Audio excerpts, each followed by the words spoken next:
Les troupes de la mission de transition de l'Union africaine en Somalie et de l'armée nationale somalienne ont repris mardi 17 mai 2022 la base militaire d'El Baraf dans la région du Moyen Chabel, dans le sud-ouest de la Somalie, 2 semaines après que des militants d'Al-Shabaab l'eurent prise au contingent burundais. Selon Taban Ahmed Gouré, les forces conjointes avaient pris le commandant de l'armée nationale somalienne alors qu'elles intensifiaient leurs attaques contre les combattants d'Al-Shabaab.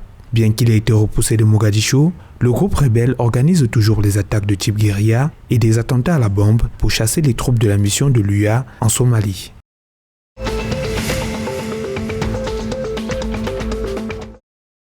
La Tanzanie prépare l'arrêt de l'importation du sucre et de l'huile alimentaire d'ici 2025. Le pays est-africain importe annuellement autour de 100 millions de dollars de sucre et près de 200 millions de dollars d'huile comestible pour couvrir les besoins de sa population. Le gouvernement veut réduire à 0 ces chiffres dans les 3 années à venir. Un plan associant des mesures à court et à long terme a été présenté aux députés, dont le socle repose sur l'agriculture qui représente 30% du PIB et devrait monter à 50% selon l'ambitieux plan gouvernemental.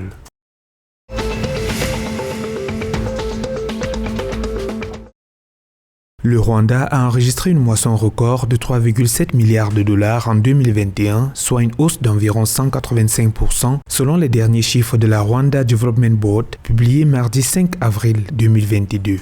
Un record pour cette nation d'Afrique de l'Est dont l'offensive internationale s'est distinguée ces dernières années. Avec dans son pipeline d'autres projets d'envergure comme le Kigali Innovative City, le Rwanda Development Board prévoit de poursuivre cette lancée dynamique d'investissement en 2022, d'autant que le monde retrouve progressivement le rythme de sa vie d'avant Covid.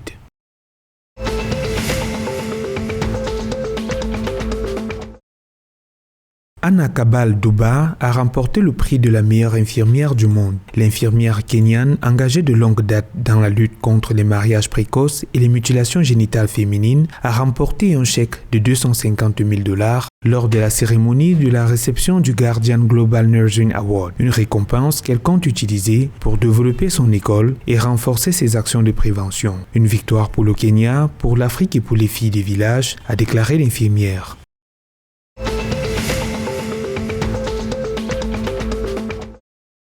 Année difficile pour l'Ouganda où les populations font face à une augmentation sans cesse croissante du coût de la vie. Des difficultés qui s'expliquent par un déficit budgétaire croissant, la corruption qui sévit et les incertitudes liées à la croissance. Des facteurs qui ne facilitent pas le 3e mandat du président ougandais Yoweri Museveni. Bien que la Banque d'Ouganda affirme que l'économie se remet du ralentissement dû à la pandémie de Covid, la croissance intérieure s'est affaiblie en mars 2022 en raison de la hausse des prix des denrées alimentaires et du carburant.